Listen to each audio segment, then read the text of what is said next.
Naruto Uzumaki, যাকে আমরা চিনি দয়া আর ভালোবাসার প্রতীক হিসেবে। কিন্তু কি হতো যদি মাদারা উচিহা তাকে বড় করত? শিনোবি ইতিহাসের সবচেয়ে বড় ভিলেন যদি ইতিহাসের সবচেয়ে বড় হিরোকে নিজের উত্তরসূরি হিসেবে তৈরি করত, তবে নারুতো কতটা পাওয়ারফুল হতো? আজ আমরা উন্মোচন করব এমন এক নারুতোকে যাকে আটকানোর ক্ষমতা হয়তো খোদ ওৎসুৎসুকিদেরও থাকতো না। চলুন শুরু করা যাক। মাদারার অধীনে বড় হওয়া মানে হলো নারুতোর চরিত্রে টকনোজুৎসুর কোনো অস্তিত্ব থাকতো না।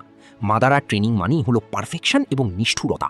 নারুতো হতো একজন কোল্ড ব্লাডেড স্ট্র্যাটেজিস্ট। সে শুধু গায়ের জোরে নয়, বরং মাদারার মতো প্রতিপক্ষের 10 ধাপ আগে চিন্তা করতে শিখত।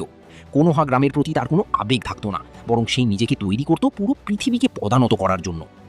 উজুমাকি ক্ল্যানের বিশাল চাকরা রিজার্ভ আর মাদারার শেখানো উচিহা ব্যাটেল স্টাইল, এই কম্বিনেশনটা চিন্তা করে দেখেছেন? মাদারার কাছে নারুতো শিখত কিভাবে কুরামার চাকরাকে যুদ্ধের নিখুঁত অস্ত্র হিসাবে ব্যবহার করতে হয়। সে হয়তো শারিঙ্গান ছাড়া থাকলেও মাদারার গানবাই আর সেনজু উচিহা টেকনিকগুলো মাস্টার করে ফেলত। নারুতো তখন সাধারণ শিনোবি নয়। মাদারা যদি নারুতোকে বড় করত, তবে সে নিশ্চিতভাবেই নারুতোকে 6 পাথস পাওয়ার সম্পর্কে অনেক আগেই জ্ঞান দিত। হয়তো মাদারার কোষ ব্যবহারের মাধ্যমে নারুতো অনেক কম বয়সেই রিনেগান বা মাদারার মতো 6 পাথস শিনজুৎসু ব্যবহার করতে সক্ষম হতো। সে তখন আর মাদারার হাতের পুতুল থাকতো না, বরং সে নিজেই হতো মাদারার মাস্টার প্ল্যানের সবচেয়ে ভয়ঙ্কর অংশ। মাদারা ট্রেনিংয়ে থাকা নারুতো হতো এমন এক শক্তি যার সামনে পেইন, ওবিতো, এমনকি পুরো শিনোবি অ্যালায়েন্সও তুচ্ছ হয়ে যেত। এটি আর কোনো সাধারণ অ্যানিমে হতো না, এটি হতো এক অন্ধকার সাম্রাজ্যের উত্থানের গল্প, যেখানে মাদারার আদর্শ আর নারুতোর শক্তি মিলে পৃথিবীকে এক নতুন রূপ দিত।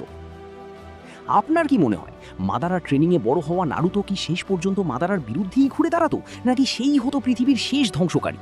কমেন্ট বক্সে আপনার ফ্যান্টাসি থিওরিগুলো আমাদের জানান। ভিডিওটি ভালো লাগলে লাইক দিন এবং অ্যানিমে জগতের এমন সব অদ্ভুত প্রশ্নের উত্তর পেতে চ্যানেলটি এখনই সাবস্ক্রাইব করে নিন। দেখা হবে পরবর্তী এপিক ভিডিওতে। ধন্যবাদ।